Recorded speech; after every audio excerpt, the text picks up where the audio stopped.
घोष करे बंधन टूटेंगे यीशु मसीह के नाम से, झगड़े छूटेंगे यीशु मसीह के नाम से, क्योंकि मेरा यीशु जिंदा है।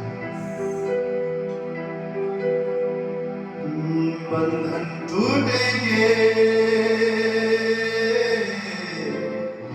यीशु मसीह के नाम से, झगड़े छूटेंगे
यीशु पाए माफ करता माफी पाएंगे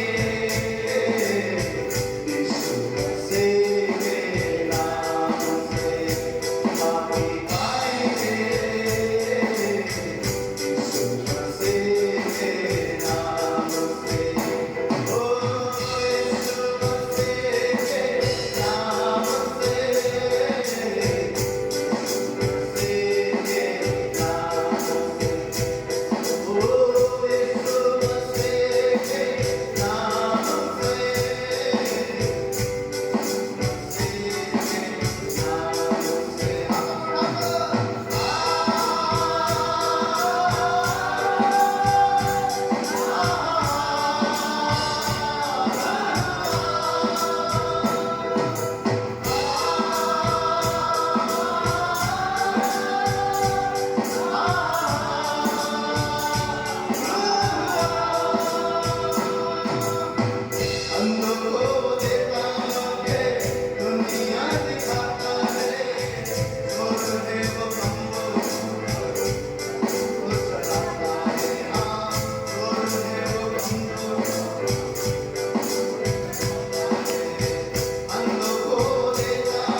मेरे जीवन में यीशु मसीह तेरा नाम चढ़ा पाता है।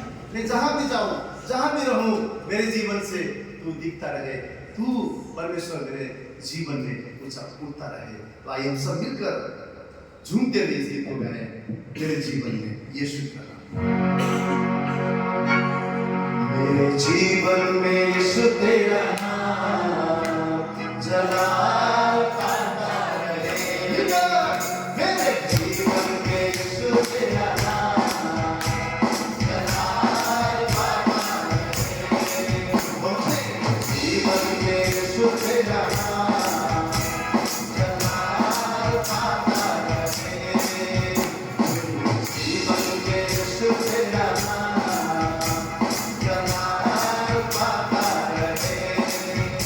मेरा उठना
चलना तुझे पाता रहे, मेरा जीवन में यीशु तेरा नाम चला पाता रहे, ओ मेरे जीवन में यीशु तेरा नाम चला पाता। यीशु का नाम लेंगे।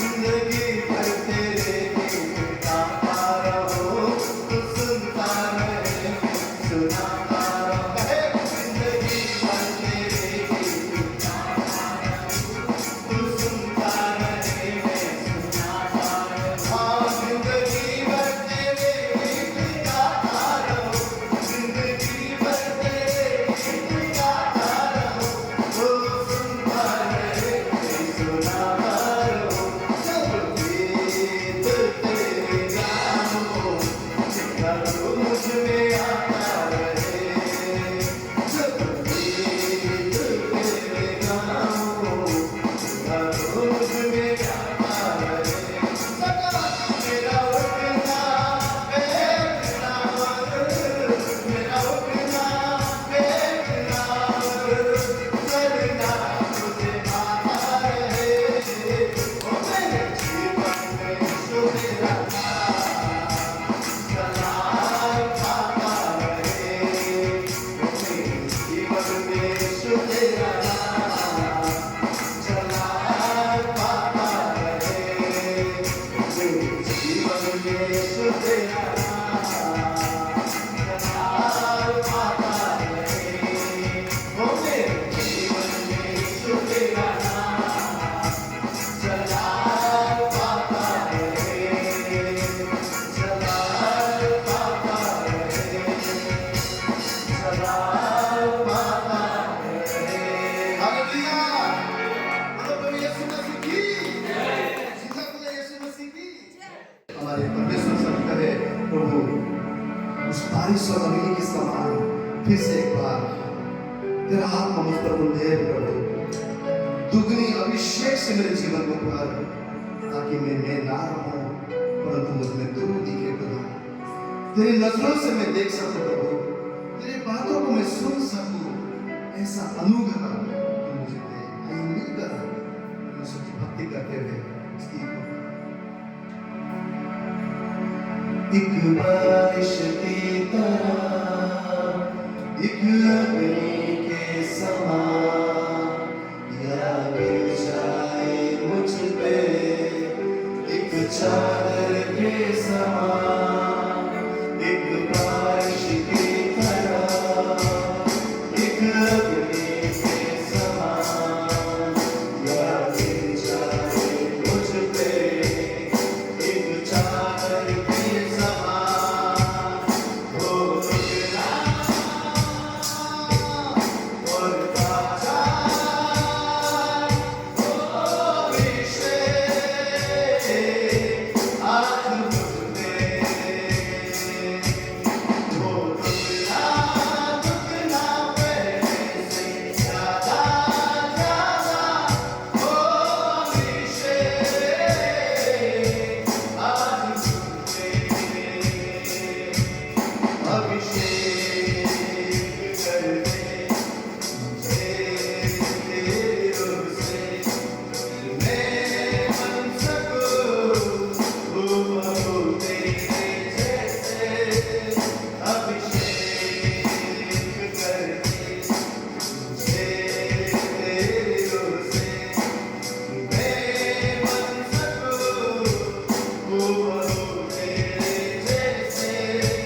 तेरी नजरों से मैं देख सकूं, तेरी बातों को मैं सुन सकूं, तुझ ऐसी कृपा कर दे मुझ पे यीशु। तेरी नजरों से मैं देख सकूं, तेरी बातों को मैं सुन सकूं, तुझ ऐसी कृपा कर दे मुझ पे यीशु। ओ दुगना और ताजा ओ अभिषेक आज मुझ पे, ओ दुगना दुगना पहले से ज्यादा ज्यादा ओ अभिषेक आज मुझ पे।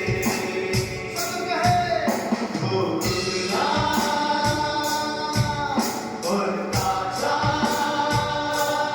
ओ अभिषेक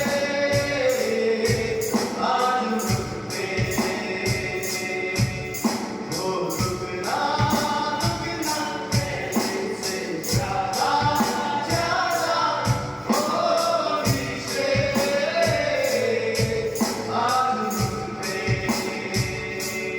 ओ अभिषेक आज मुझ पे। ओ अभिषेक आज मुझ पे।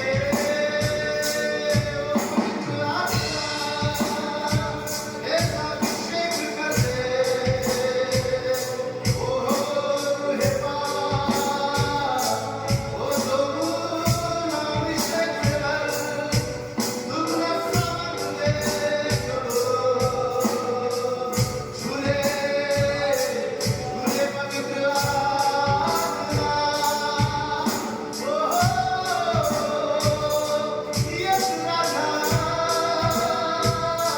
तेरे छूने से प्रभु हालात बदलते हैं, तेरे छूने से जीवन बदलता है, तेरे छूने से हृदय बदलता है प्रभु। झूले झूले प्रभु पवित्र आत्मा ऐसा हमें झूले, ऐसा हमें बदले कि तुम हो तुझ सा दिखे। ओ हालेलुया ओ रिकिरिया ज़ुबरी ज़बर किरिया ओ वर्शिप तेरे सामने तेरे सजदा तेरे सजदा करते हैं।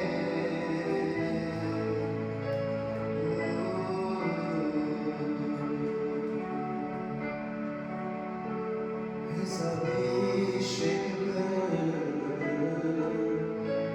पवित्र आत्मा के अग्नि को घेरे, सब कुछ जल जाए जो तेरी ओर से न हो राजा।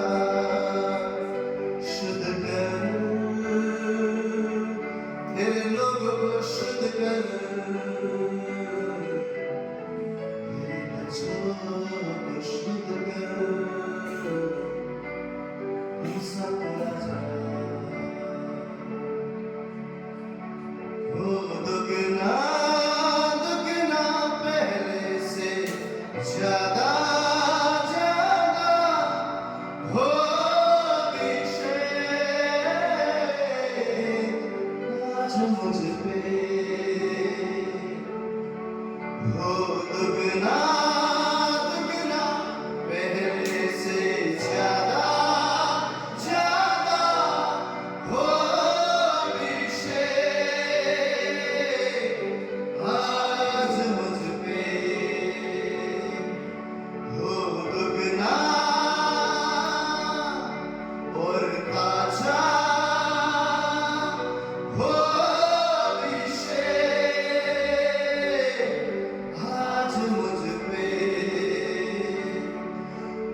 राजा,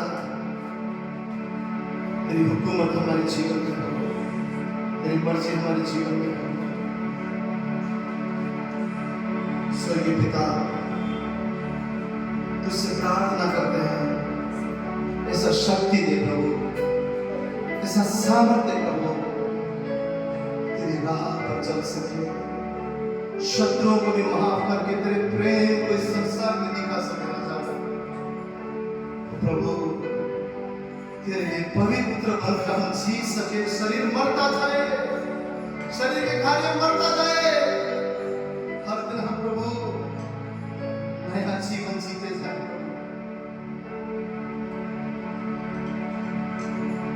मुझे रोज की तू रोटी दे, मुझे पाप से बचा,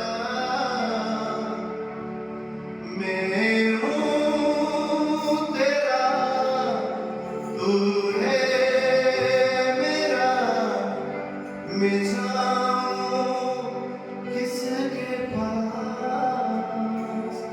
मैं जाऊँ किसके पास।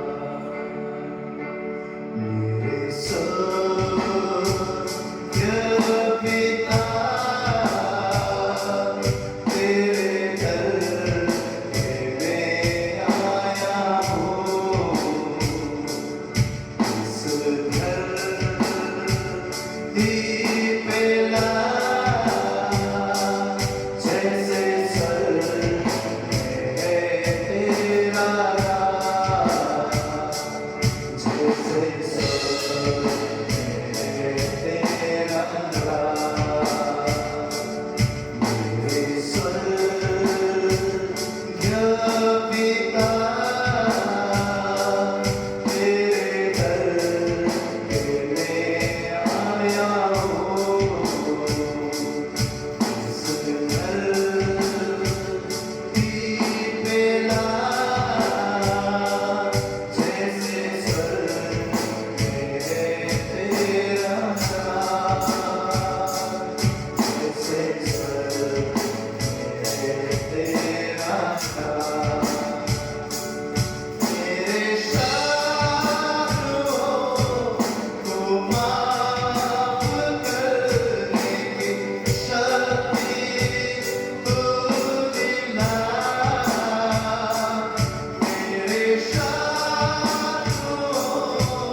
की माफ करने की शक्ति तू दिला।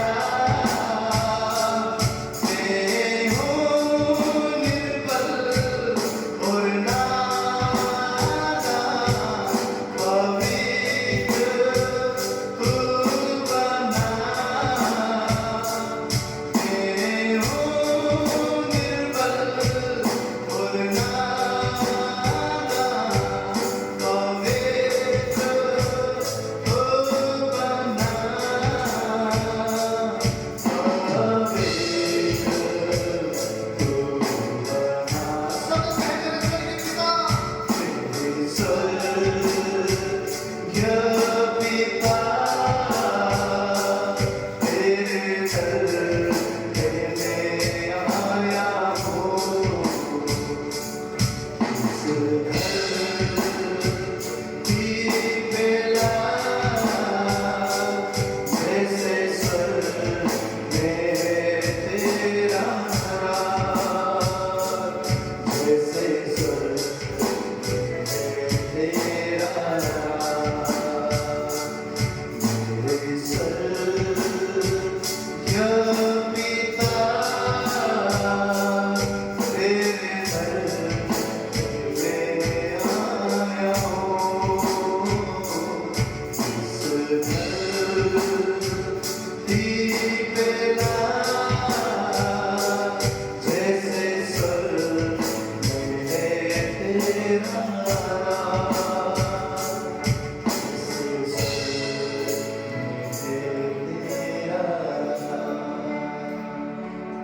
जैसे स्वर्ग में है तेरा राज,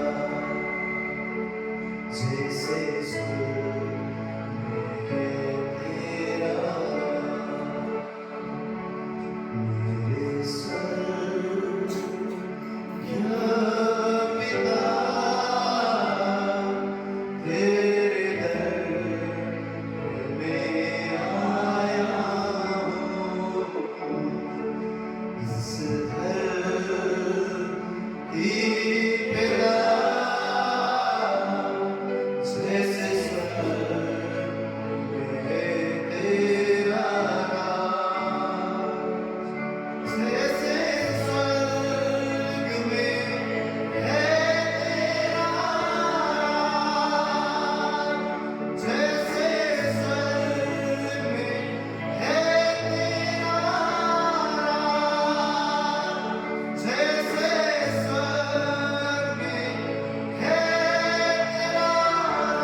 आइए हम प्रभु का वचन खोलेंगे, यूहन्ना की पुस्तक उसका 8वां अध्याय 31वें वचन से 32वें वचन तक हम देखेंगे।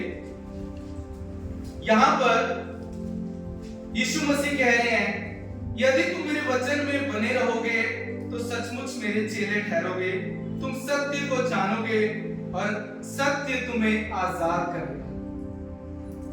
यहां यीशु कह रहे हैं तुम सच्चाई को जानोगे और सच्चाई तुम्हें क्या करेगी? आजाद करेगी। यानी एक सच्चाई है जिसे हमें जानना है।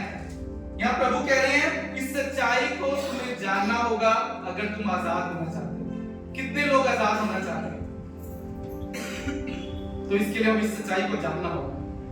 ये सच्चाई अपने आप नहीं है, इसको हमें जानना होगा। बाइबल का वचन कह रहा है कि ये सच्चाई को जिस दिन तुम जान जाओगे उस दिन तुम आजाद हो जाओगे। हम सब कहते हैं हम आजाद हैं। हम भारत में हैं, जब यहाँ पर अंग्रेजों ने शासन किया और अंग्रेजों से इस देश को आजाद करने के लिए बहुत से लोगों ने अपनी जान गंवाई, तब ये देश आजाद हुआ। और इसलिए हम कहते हैं हम इस आजाद देश में रहते हैं। पर क्या हम सच में आजाद हैं क्या? अगर मैं ये सवाल आपसे पूछूं क्या आप आजाद हो, तो हम सब कहेंगे हाँ मैं आजाद हूं, मैं आजाद देश में रहता हूं। और हर कोई आजादी में जीना चाहता है। बच्चों को बोलो तो वो बोलते हैं हमें आजाद है, हमें कोई कुछ भी मत बोले। जवान चाहते हैं हमें कोई कुछ ना बोले, और बड़े भी चाहते हैं हमें कोई कुछ ना बोले। हम अपनी मर्जी से जिए और यही आजादी है। अक्सर इस संसार में आजादी का यही मतलब है, पर यहाँ परमेश्वर का वचन कह रहा है एक सच्चाई है और एक आजादी है। अगर सच्चाई को जानोगे तो आजाद होगे। तो कितने आज यहाँ बंधुआई में हैं? हम सब कहेंगे हम आजाद है, पर मैं आपको कहता हूं कि हम सब बंधुआई में जी रहे हैं। और इसका कैसे आप चेक कर सकते हो? आप जानो क्या आपके अंदर प्रभु की शांति है या कोलाहल है। आप देख सकते हो क्या आपके अंदर गुस्सा है या प्रभु का प्रेम है, या जलन है या परमेश्वर का आनंद आपके अंदर है। या क्या आपको पता है कि कल मेरे साथ क्या होने वाला है, मेरे बच्चों के साथ क्या होने वाला है, मेरा कैसा भविष्य, क्या आप जानते हो? अगर जानते हो तो आप अपने प्रभु को जानते हो। और आप कहते हो मुझे नहीं पता कल मेरा क्या होगा, मेरे बच्चों का क्या होगा, इसका मतलब है आज भी हम बंधुआई में जिए, क्योंकि हमें पता ही नहीं है कि हमारा जो परमेश्वर है वो हर दिन हमारे लिए योजनाएं बनाता है। अगर हम उन योजनाओं को समझ नहीं पा रहे हैं, इसका मतलब हम वो बंधुआई में ही जी रहे हैं। और परमेश्वर का वचन यहाँ क्या कह रहा है कि अगर तुम मेरे सच को जानोगे तो ये सच तुम्हें आजाद करेगा। मैं आपसे कह रहा हूँ इस सच को आपको जानना पड़ेगा। अगर आप आजादी चाहते हो, अगर वो जिंदगी चाहते हो, तो आपको सच को जानना पड़ेगा। और इसका मतलब अगर सच है तो एक झूठ भी है। क्यों परमेश्वर कह रहे हैं कि तुम्हें सच को जानना पड़ेगा? इसका मतलब इस संसार में एक झूठ है और उस झूठ का भी एक पिता है जो शैतान आपके आगे लाता है, जो आपके आगे सच बना के रखता है। और कई बार उस झूठ में हम फंस जाते हैं। यीशु मसीह क्यों आए इस धरती पर? क्यों आए? आजाद करने हैं हमें। अगर हम आजाद होते तो वो नहीं आते। आइए हम परमेश्वर का वचन खोलेंगे, लूका की पुस्तक उसका 4वां अध्याय हम यहाँ पर पढ़ेंगे। यीशु मसीह बता रहे हैं कि मैं क्यों आया। लूका की पुस्तक उसका 4वां अध्याय 18वें वचन से हम यहाँ देखेंगे। यहां हम देखते हैं, अगर हम 16वें वचन से देखें, जब यीशु ने अपनी सेवा शुरू की, वहां बाइबल में लिखा है वो नासरत में आया जहां वो पाला पोसा गया था, और अपनी रीति के अनुसार लिखा है सबके दिन आराधनालय में जाकर पढ़ने के लिए वो खड़ा हुआ। और यशायाह भविष्यवक्ता की पुस्तक उसे दी गई और उस पुस्तक को खोलकर उसने रखी, और वहां पर लिखा है, वो पढ़ने लगा। वहां लिखा था प्रभु का आत्मा मुझ पर है, इसलिए कि उसने कंगालों को सुसमाचार सुनाने के लिए मेरा अभिषेक किया है। मुझे इसलिए भेजा है कि मैं बंदियों को छुटकारे का और अंधों को दृष्टि का पाने का सुसमाचार प्रचार करूं, और जो कुचले हुए हैं उनको मैं छुड़ाऊं। यहाँ पर यीशु मसीह क्या कह रहे हैं? मैं क्यों आया हूं? मैं तुम्हें छुड़ाने आया हूं। कह रहे जो कैद में है, जो बंधुआई में है, उनको मैं छुड़ाने आया हूं। वो कह रहे हैं जो कुचले हुए हैं उनको मैं छुड़ाने आया हूं। कैसे हम छुड़ाए जाएंगे? यहाँ यीशु कह रहे हैं इस सच को जिस दिन तुम जान जाओगे ना, उस दिन तुम आजाद हो जाओगे। वो परमेश्वर हमें छुड़ाने आया। क्यों यीशु मसीह धरती पर आया? यहाँ कह रहे हैं मेरा तो अभिषेक इसलिए हुआ है कि जो बंधुआई में उनको मैं आजाद करूं। इसका मतलब हम सब बंधुआई में थे, और आज भी अगर हम परमेश्वर के सच को नहीं जान पाए, हम नहीं जान पाए कि आज हमारे जीवन में, हमारे भविष्य में क्या होने वाला है, इसका इसका मतलब आज भी हम बंधुआई में हैं। क्योंकि हर दिन हम फिर चिंता में जीते हैं ना कि कल मेरा क्या होगा, मेरे बच्चों का क्या हो गया, कहीं कुछ गलत तो नहीं हो गया। बाइबल कहती है जहां विश्वास नहीं वहां डर आ जाता है। और जब विश्वास है कि मेरा परमेश्वर मेरे साथ है, तो आपको ये भी पता है कि मेरे साथ तो भलाई होगी, मेरे साथ हमेशा भलाई होगी। बाइबल कहती है जो उससे प्रेम करते हैं उसके लिए सारी बातें मिलकर भलाई उत्पन्न करता है। कौन? जो उसको जानते हैं। बाइबल में ये लिखा है सबके लिए ऐसा नहीं होगा। बाइबल में ये नहीं लिखा कि सबके लिए ऐसा होगा कि जो भी वो करेंगे उनके लिए भलाई उत्पन्न करेगी। बाइबल कह रही है जो उससे प्रेम करते हैं उनके लिए अगर मुश्किल भी आएगी ना, जो मुश्किलें चली जाएंगी ना, बाद में पता चलेगा अरे परमेश्वर ये तो मेरी भलाई के लिए आई, ये मुश्किल आई कि मैं तेरे करीब आ सका, मैं तुझे जान सका, ये बीमारी आई तो मैं जान सका कि इस धरती पर इसका कोई इलाज नहीं है। एक इलाज है सर्वशक्तिमान परमेश्वर के पास है, वही मुझे बचाएगा, वही मुझे छुड़ाएगा। कई बार हम कहते हैं कि अरे तुम परमेश्वर का वचन पढ़ते, मैं कहता हूँ वचन पढ़ने से ना जीवन नहीं बदलेगा। अब बाइबल हर रोज पढ़िए, इसको पढ़ने से जीवन नहीं बदलेगा, इस वचन को पढ़ने से जीवन नहीं बदलेगा।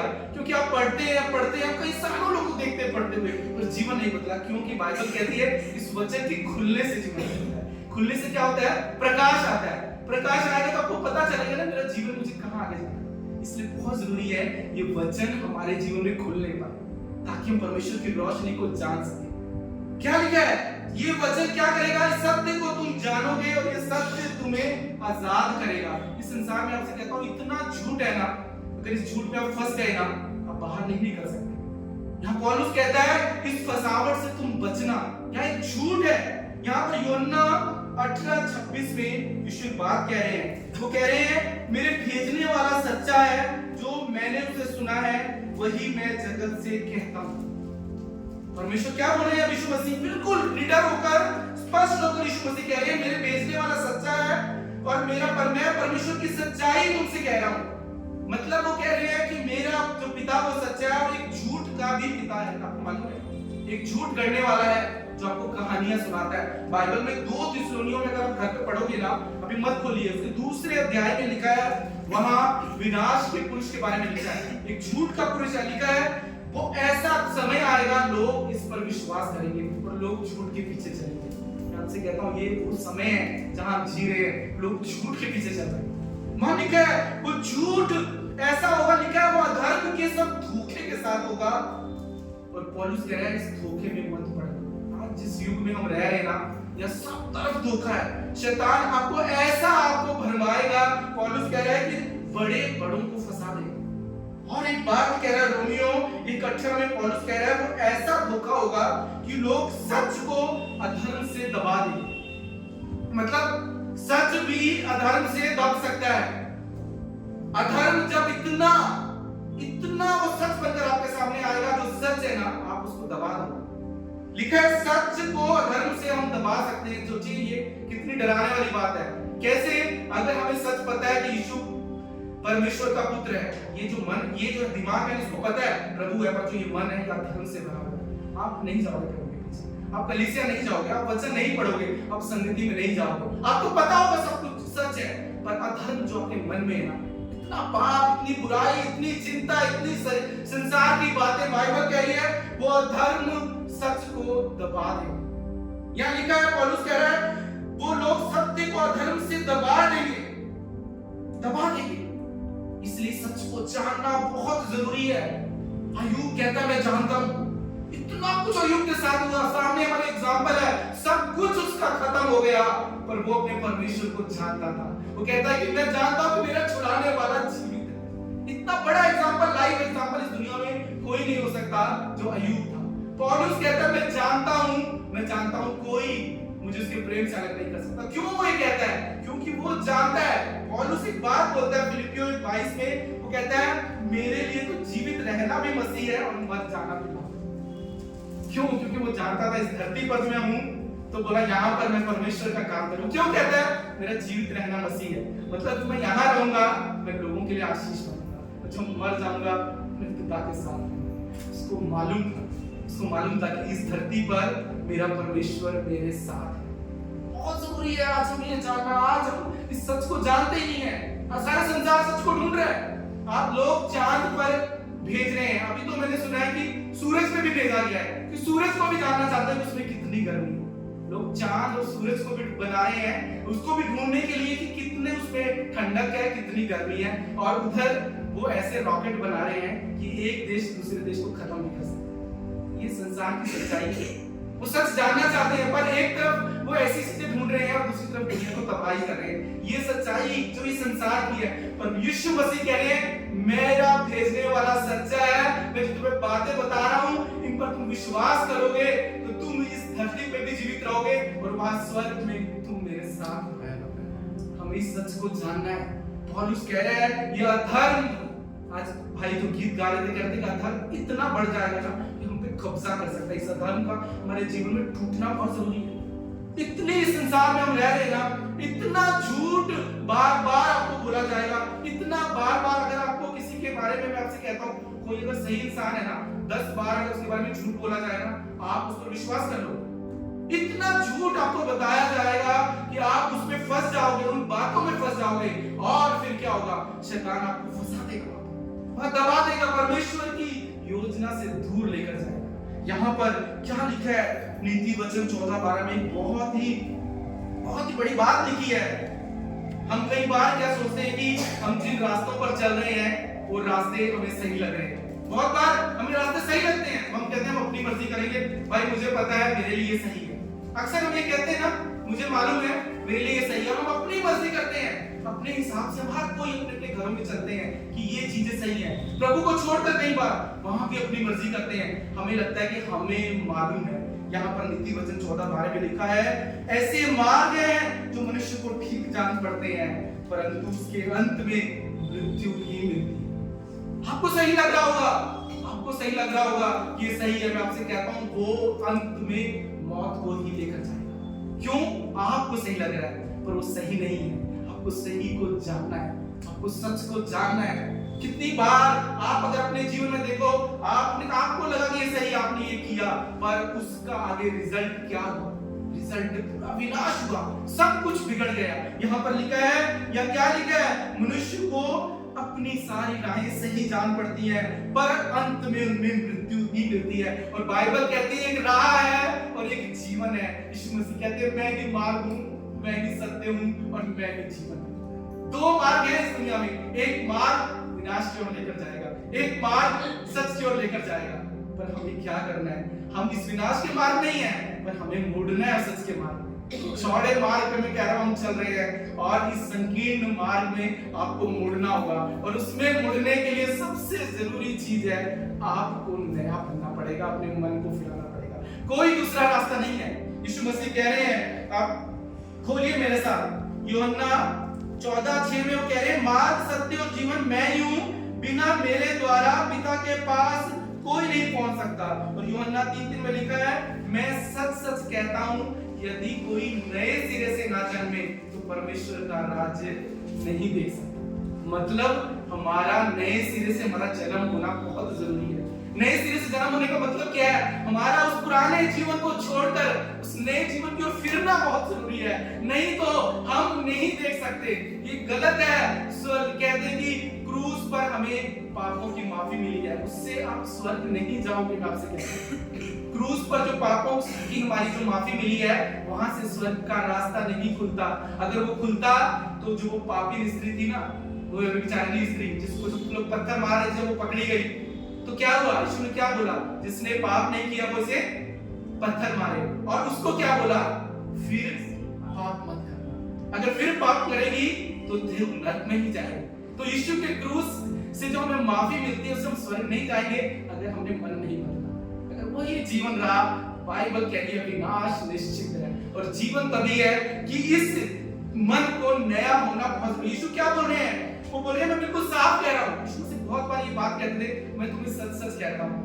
क्यों कहते थे? क्योंकि पता है मैं हर बार तो नॉर्मल बातें बोलता हूँ ना, ये लगेगा कि कोई ऐसे ही बोल रहा है, पर कई बार बिल्कुल क्लियर बोलते थे, मैं तुम्हें सच सच कहता हूँ, अगर तुम नए सिरे से ना जन्मोगे तो परमेश्वर का राज्य नहीं देख सकते। इस नए सिरे से हमारा जन्म होना बहुत जरूरी है, और उसके लिए ये दोहरा जीवन हमें छोड़ना होगा। और मुझे नहीं पता, हर एक के मन में, हम में से सब कोई जानते हैं कि हमारे मनों में क्या चल रहा है। क्या हमारे मनों में सच्चाई है? क्या हमारे मनों में दोहरा जीवन है? क्या हमारे मनों में आज भी वो पुराने जीवन का वही व्यवहार है? ये आप जान सकते हो कि जब आपको कोई कुछ कहता है आप कैसे रिएक्ट करते हो। आपको पता है अगर किसी ने आपके साथ बुरा किया आपका कैसे रिएक्शन होता है, कि आप चुप रह जाते हो या आप उसको दो जवाब देते हो। ये आपके अंदर, ये आपके मन में बना है। यहाँ पर परमेश्वर क्या बोल रहे हैं, इस मन का नया होना जरूरी है। और ये मन जब नया होगा ना तभी हम एक दूसरे से प्रेम कर सकते हैं। जब तक ये मन नया नहीं होगा आप किसी से प्रेम नहीं कर सकते। मैं आपसे कहता हूं आप दूसरों से प्रेम कर ही नहीं सकते क्योंकि आपके अंदर क्षमता नहीं है। हम जो प्रेम करते हैं ना दूसरों के साथ, वो कौन सा प्रेम करते हैं, ये संसारिक प्रेम है। अगर किसी ने हमारे साथ प्रेम किया तो हम प्रेम करते हैं, कोई हमारे साथ अच्छा तो हम अच्छे हैं, किसी ने हमें गिफ्ट दिया तो हम गिफ्ट देते हैं। ये संसार का प्रेम है। यीशु मसीह इस प्रेम के बारे में नहीं कह रहे हैं। यीशु मसीह ने जो हमसे प्रेम किया ना वो प्रेम तभी हम कर सकते हैं जब हम इस सच को जानेंगे। बाइबल कहती है उसका आत्मा हमारे अंदर डाला गया, वो प्रेम डाला गया है, वो दया डाली गई है, पर इस पर हमें काम करना जरूरी है, तभी हम दूसरों से प्रेम कर सकते हैं।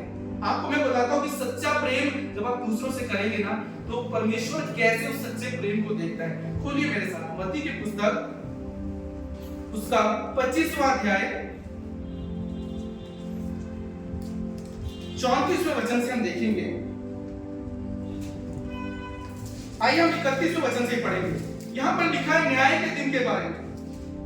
31वें वचन से आज हम 40वें वचन तक पढ़ेंगे, पर अगर हम इस बात को आज समझ जाए ना हमारे जीवन में उस खुदा के हम प्रेम को जान पाएंगे। यहां पर लिखा है जब मनुष्य का पुत्र अपनी महिमा में आएगा और सब स्वर्गदूत उसके साथ आएंगे तो अपनी महिमा के सिंहासन पर विराजमान होगा और सब जातियां उसके सामने इकट्ठी हो जाएंगी। जैसे चरवाहा भेड़ों को बकरियों से अलग कर देता है वैसे ही वह उन्हें एक दूसरे से अलग करेगा। वह भेड़ों को अपने दाहिनी और बकरियों को बाईं ओर खड़ा करेगा। और 34वें वचन से लिखा है तब राजा अपनी दाहिनी ओर वालों से कहेगा, हे मेरे पिता के धन्य लोगों, आओ उस राज्य के अधिकारी हो जाओ जो जगत के आदि से तुम्हारे लिए तैयार किया गया है। क्योंकि मैं भूखा था तुमने मुझे खाना दिया, जब मैं प्यासा था तूने मुझे पानी पिलाया, जब मैं परदेसी था जब मैं भूखा था तूने मुझे खाना दिया, जब मैं प्यासा था तूने मुझे पानी पिलाया, और जब मैं परदेसी था तूने मुझे अपने घर में ठहराया। यहाँ आगे वचन कहता जब मैं नंगा था तूने मुझे कपड़े पहनाए, मैं बीमार था तूने मेरी सुधि ली, मैं बंदी गृह में था तू मुझसे मिलने आया। चाहते धर्मी क्या उत्तर देंगे, हे प्रभु हमने कब तुझे देखा, हमने तुझे कब खिलाया, हमने तुझे कब प्यासा देखा पानी पिलाया, हमने कब तुझे परदेसी देखा और अपने घर में ठहराया, या नंगा देखा कपड़े पहनाए, हमने कब तुझे बीमार देखा बंदी गृह में देखा और तुझसे मिलने आया। तब यीशु क्या जवाब देंगे, मालिका राजा उन्हें उत्तर देगा, मैं तुमसे सच सच कहता हूं कि तुमने जो कुछ इन छोटे से छोटे भाइयों के साथ किया वह तुमने भी मेरे साथ किया। यहाँ परमेश्वर उस दिन हमारे इस प्यार को जांचेगा। ये है परमेश्वर का प्यार कि क्या हम उन लोगों के साथ जो करते हैं जो हमें जानते नहीं, जो मुश्किलों में है, जो तकलीफ में है, जो दर्द में है। बाइबल कहती है आपका समय, मैं आपसे कहता हूं आपका जो परमेश्वर के लिए दिया हुआ समय है ना, जो अपने समय दिया है, जो अपने पैसा दिया है, जो अपनी ताकत दी है, वो कभी आपके जीवन में खाली नहीं जाएगी क्योंकि परमेश्वर सब कुछ देख रहा है। वो कहता है ये सब तुम मेरे साथ करो। ये है परमेश्वर का प्रेम। क्या ये प्रेम दूसरों के साथ करते हैं? कई बार हम ये प्रेम अपने घर में भी नहीं कर पाते। हमें संसारिक प्रेम हमारे अंदर है। वो मेरी पत्नी ने मुझे अच्छा बोला, अगर मेरे बच्चों ने मुझे अच्छा बोला तभी मैं इनसे अच्छा बात करूंगी। अगर ये मेरे से अच्छे बात नहीं कर रहे मैं क्यों करूं, क्योंकि मैंने तो इनके साथ बहुत कुछ किया है। ये संसारिक प्रेम है। प्रभु बताते हैं तो संसार यही करता है, पर वो क्या बोल रहे हैं अपने शत्रुओं से भी। शत्रुओं से प्रेम करने का मतलब नहीं अपने गले लगा लो, ये तो नहीं हो सकता और लगाना भी नहीं चाहिए। गले लगाने के प्रभु बोलते हैं उनके लिए आशीष बनो, उनको तुम श्राप मत दो, उनके लिए प्रार्थना करो कि वो जहां फंसे हुए हैं वो निकल कर आए। ये है उनसे प्रेम करना। कई बार हमें समझ नहीं आता, कहते शत्रुओं से प्रेम करने चलो शत्रुओं के डेरे में जाते हैं तो गले लगा लेते हैं। परमेश्वर ने ये कहीं बोला नहीं है और हमें करना भी नहीं है। ये प्रेम नहीं है। हमें उनके प्रति कोई कड़वाहट नहीं रखनी अपने अंदर, कोई बुराई नहीं रखनी अपने अंदर। हमें उनके लिए प्रार्थना करनी, प्रभु ये बंधुआई मेरी ये छुड़ाए जाए। जिस दिन आप वो छुड़ाए जाएंगे ना, परमेश्वर कह रहा है मैं वहां लिख रहा हूं, मैं बोलूंगा अरे जिसने तेरे साथ बुरा किया तो उसके लिए प्रार्थना की, वो छुड़ाया गया। ये परमेश्वर का प्रेम है। तो ये प्रेम परमेश्वर सबसे पहले हमारे घरों में चाहता है कि हमारे घरों में, हमारे परिवारों में, इस समाज में हम इस प्रेम को दिखा सके। और इसके लिए इस मन का नया होना जरूरी है। इसके बिना नहीं हो सकता ये प्रेम, बिल्कुल भी नहीं हो सकता। मत्ती की पुस्तक 12वें अध्याय और उसके 36वें वचन में लिखा है, यीशु कहते हैं, मैं तुमसे कहता हूं जो जो निकम्मी बातें मनुष्य कहेंगे न्याय के दिन हर एक उस बात का लेखा देंगे। अगर हम बुराई करते हैं ना तो अभी हमारा सब लिखा जाता है। जो भी हम फालतू की बातें बोलते हैं, बाइबल कहती है सब कुछ न्याय के दिन वहां लिखा जाएगा। और जो तुमने बुराई की होगी, जो तुमने दूसरों के साथ उनके लिए आशीष बने होगे, परमेश्वर कह रहे हैं वो भी मैं वहां पर लिख रहा हूं। और परमेश्वर कह रहे हैं वो मैं उसका बड़ा प्रतिफल दूंगा। कितने इस धरती पर स्वर्गीय जीवन चाहते हैं और कितने स्वर्ग जाना चाहते हैं, हम सब जाना चाहते हैं। उसका एक ही रास्ता है, इस मन का नया होना, नए सिरे से हमारा जन्म होना बहुत जरूरी है। सालों प्रभु में रहकर मैं कहता हूं प्रचारक हो या कांग्रेगेशन हो, जीवन नहीं बदल सकता अगर नए सिरे से जन्म नहीं हुआ है, अगर इस मन को नया नहीं बनाया है, अगर इस मन में वही झूठ, वही जलन, वही फरेब, वही दोहरा जीवन, वही दिखावा, वही संसारिक प्रेम जो हमारे साथ अच्छे हैं उनके साथ अच्छे हैं। यहाँ प्रभु बोल रहे हैं इस मन को फिराओ। मैं आपसे कहता हूँ जिस दिन ये मन बदल गया ना उस दिन आपका जीवन बदल जाएगा। और यीशु कह रहे मैं तुम्हें बदलने आया और इस सच को हमें जानना बहुत जरूरी है। अगर ये सच हम नहीं जानेंगे हमारा जीवन नहीं बदलेगा। और कौन ये सच को जान सकता है? ये वचन, सिर्फ ये वचन ही बदल सकता है। और इसके लिए इस वचन को हर दिन हमें इसका मनन करना है। इसको पढ़ने के लिए मत पढ़िए, मैं आपसे कहता हूँ सिर्फ आप एक वचन पढ़ेंगे जीवन बदल जाएगा, नहीं बदलेगा। इस वचन को पढ़ें, इस पे मनन करें, प्रभु की उपस्थिति में बैठें, घंटों बैठें, प्रभु आपको खोलेगा। और जिस दिन प्रभु आपको मन को बदल देगा ना, आप देखिए हर दिन आप उठेंगे ना,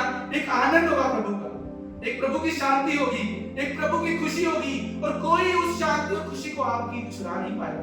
कोई भी चीज आपके घर में कुछ अगर छोटी सी बात हो जाए ना तो भी वो आपकी शांति को नहीं चुरा पाएगी। अब सारी चीजों को सही कर देंगे। कैसे? क्योंकि आपने मन बदल दिया। आज कितने चाहते हैं कि हम बदले। यीशु कह रहे हैं मैं तुम्हें बदलने आया हूं। आज आप हमें कहना, मैं चाहता हूं हाथ खड़े होकर उठाकर हम कहें प्रभु मैं बदलना चाहता हूं, मैं बदलना चाहता हूं। और वो बदलने के लिए तैयार है, वो बदलने के लिए तैयार है। सिर्फ हमें बदलने की जरूरत है। वो हर दिन हमारे लिए प्रार्थना करता है। जानते हो इब्रानियों की पुस्तक आप खोलिए, मैं आपको बताता हूं कि यीशु का जन्म क्यों हमारे लिए हुआ। इब्रानियों 16, मैं आपको बैठा था पढ़ रहा था, जब ये वचन मैंने तैयार कर लिया उसके बाद जब मैं इब्रानियों की पुस्तक पढ़ रहा था तो परमेश्वर ने मुझसे बात की। इब्रानियों 16 खोलेंगे, सॉरी इब्रानियों 6 खोलेंगे। यहाँ पर 13वें वचन से हम देखते हैं, यहाँ पर परमेश्वर ने अब्राहम से एक प्रतिज्ञा की और लिखा है 13वें वचन में पढ़ते हैं, परमेश्वर ने अब्राहम से प्रतिज्ञा करते समय जब शपथ खाने के लिए किसी को अपने से बड़ा ना पाया तो लिखा है वो अपनी ही शपथ खाकर उसने कहा मैं सच में तुझे आशीष दूंगा और तेरी संतान को बढ़ाता जाऊंगा। यहाँ पर लिखा है जब परमेश्वर ने अब्राहम से ये प्रतिज्ञा की तो परमेश्वर को कोई ऐसा दिखा नहीं कि किसी की शपथ खाकर मैं ये बात कहूं अब्राहम से कि ये मैं बात को पूरा करूंगा।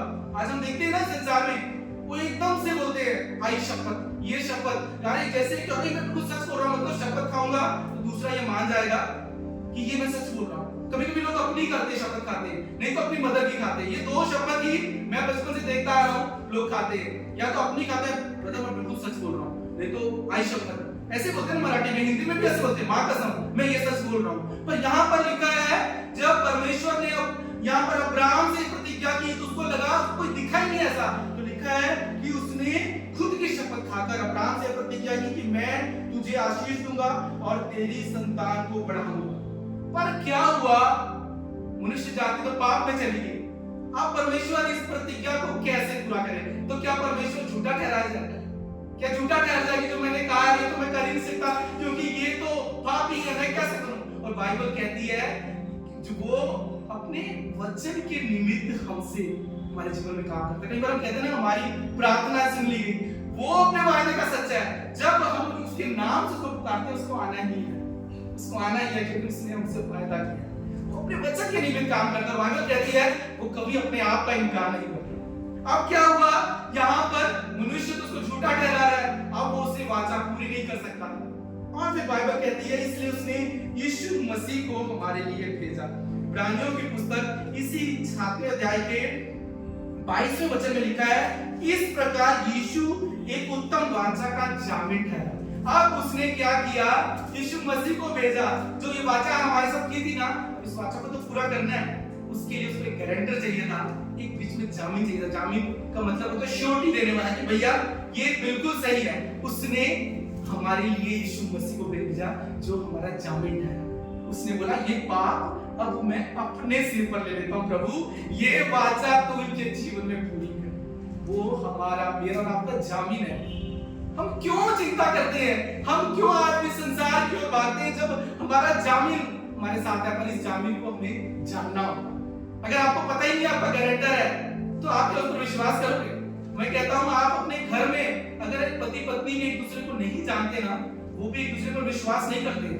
कुछ सालों जानने के बाद ही वो एक दूसरे पर विश्वास करते हैं। शुरू में वो कहते हैं अरे यार पता है ये ऐसे ही, मेरे को मालूम है कैसे क्या करना है। जब समझ जाते हैं, जब जान जाते हैं, बहुत जरूरी है हमें जानना। अगर हम अपने प्रभु को ही नहीं जानते कैसे विश्वास करेंगे जब मुश्किल में होंगे कि वो मुझे बचाएगा? बाइबल कह रही है वो हमारा जामीन है, हमारे लिए वो जीवन देने आया। क्रूस पर क्यों चढ़ा वो? क्योंकि वो हमारा एक परमेश्वर ने जामीन ठहराया। बोलिए यीशु मसीह मेरा जामीन है, यीशु मसीह मेरा गारंटर है, यीशु मसीह मुझे छुड़ाने वाला है, वो मुझे बचाने वाला परमेश्वर है, वो मुझे अनंत जीवन देने वाला परमेश्वर है। वो मेरा और आपका जामीन है। आज अपनी आंखों को बंद करें, प्रभु से कहे प्रभु मैं जानता हूं कि तू मेरा जामीन है, तू मेरा गारंटर है, तू मेरा छुड़ाने वाला परमेश्वर है, तू मेरे लिए इस धरती पर आया प्रभु कि मैं आजाद हो सकूं। तू इसलिए आया प्रभु कि इस पाप की बददुआई से मैं आजाद हूं। मैं जानता हूं मेरा छुड़ाने वाला जीवित है। मैं जानता हूं कि मैं कोई उसके प्रेम से मुझे अलग नहीं कर सकता।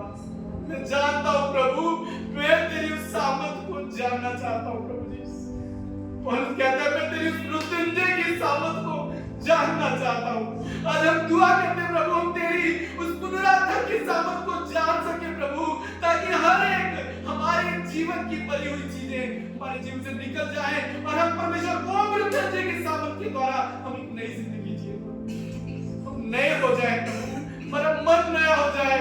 वो नया मन जो तुझे चाहे प्रभु, जो तेरी चाह रखे, मैं जाने कि मेरा परमेश्वर मेरे साथ है। और मैं जानता हूं मेरे जीवन में तो सारी बातें मिलकर मेरे लिए बनाई है, क्योंकि मैं जानता हूं कि मेरा छुड़ाने वाला जीवित है।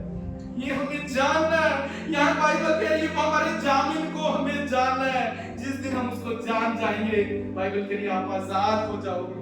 और इसके लिए क्या करना है? हमें विश्वास के साथ उसके पास आना है, इस मन को बदल कर आना है और अपने आप को उस पुराने जीवन से मन फिराना है। कितने लोग मन फिराना चाहते हैं? कितने लोग नए बनना चाहते हैं? मैं चाहता हूँ आज आप सब अपनी जगह पर खड़े हो जाए।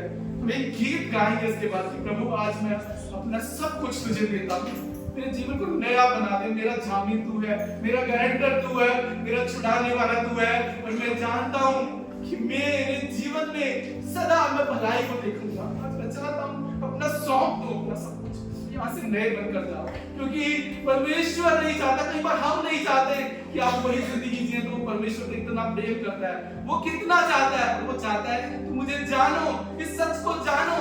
ये सच तुम्हें आजाद करेगा और इस सच को हमें जानना होगा। और कोई जिस दिन हम आजाद हो जाएंगे ना, वो शैतान की गुलामी से हम छूट जाएंगे। और उस कहते हैं हमें उसके उस न्याय के दिन से बचना है, उस प्रकोप से बचना है, उस शैतान के छलावे से बचना है। हर दिन आपको वो फंसाने के लिए तैयार है, हर दिन आपको, पर परमेश्वर कह रहे हैं मैं छुड़ाने के लिए तैयार हूं।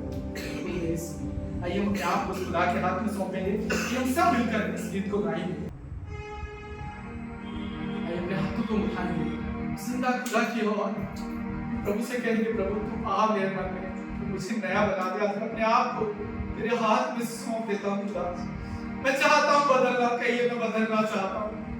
प्रभु मैं बदलना चाहता हूँ। वो प्रभु आपको बदलने के लिए तैयार है, पर वो आपसे हामी चाहता है। अपने हाथों को आज उठाकर अपने मनों को खोल दीजिए प्रभु की ओर, ताकि उपवास प्रार्थना आज आप नए होकर जाए।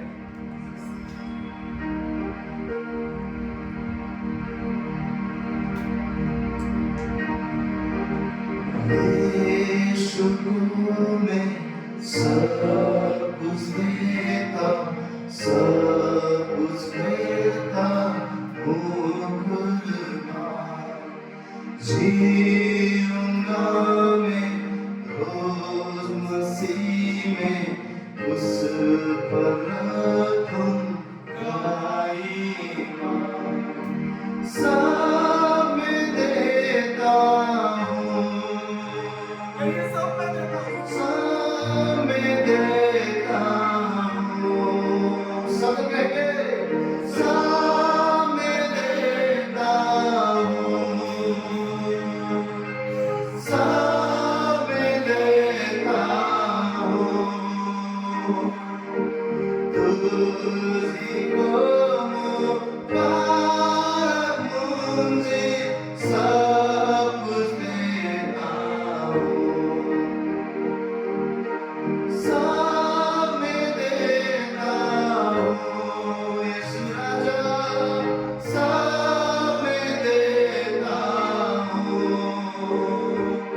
सौंप देता हूँ, तुझी को सौंप देता हूँ, तुझी को मुबारक मुझे सौंप देता हूँ।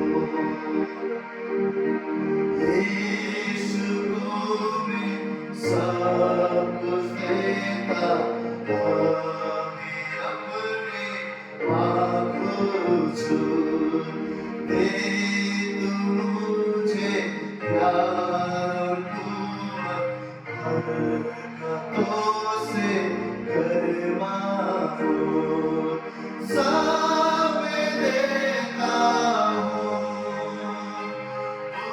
सब देता हूँ, तुझी को मुबारक मुझे सब कुछ देता हूँ। यीशु को मैं सब कुछ देता हूँ, कि आग अब दिल में है, आग मारना चाहती खुशी, सन्ना सन्ना उसकी जय, सब देता हूँ, सब देता हूँ, सब देता हूँ, यीशु राजा सब देता, अपने आप को समर्पण करते हुए सब देता हूँ, तुझी को सब देता हूँ, तुझी को मुबारक मुझे सब कुछ देता हूँ।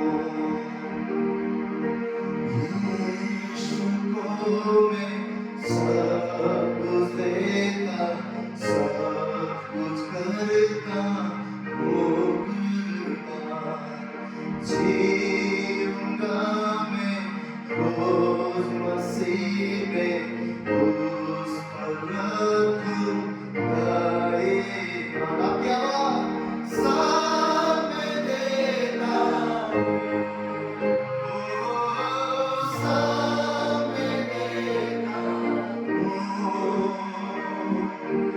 तुझी को मुबारक मुझे सब कुछ देता हूँ, तुझी को मुबारक यीशु सब कुछ देता हूँ। अपना सब कुछ आज परमेश्वर के हाथ में सौंप दीजिए।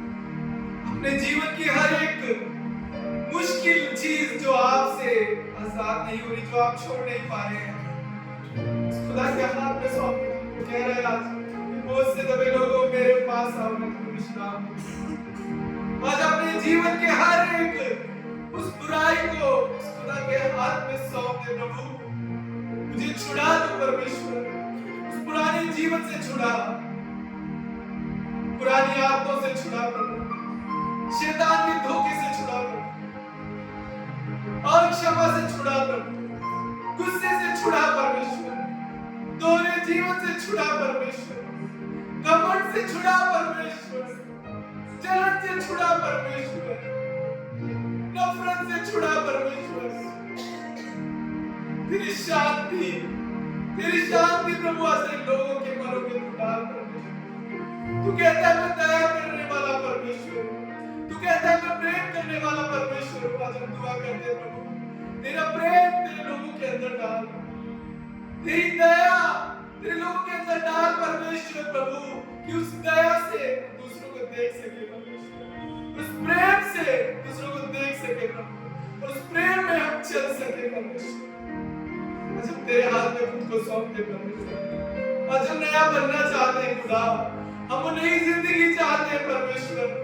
आज हम प्रभु चाहते हैं उस प्रभु बड़े मार्ग से हम तेरे परमेश्वर छोटे मार्ग पे आ जाए परमेश्वर। तू कहता है मैं अपनी राहों पे मिलता हूँ। तू कहता है मनुष्य को अपनी सारी राहें सही लगती है पर अंत में विनाश है। हम दुआ करते प्रभु उस न्याय के दिन से हम बच पाए, उस प्रकोप से हम बच पाए।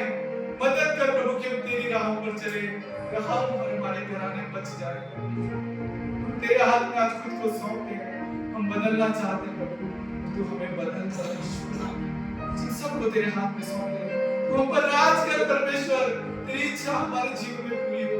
तेरा मार्गदर्शन मांगते, तेरी पवित्र आत्मा की अगुवाई मांगते खुदा, तेरी बुद्धि और समझ मांगते परमेश्वर कि तेरी बुद्धि के साथ चले, पवित्र आत्मा की आवाज को समझ कर चले खुदा, कि हम अपनी राहों में सदा तेरे मार्गदर्शन को देखें प्रभु और हमारी राहें तेरी राहों से मिल सके प्रभु।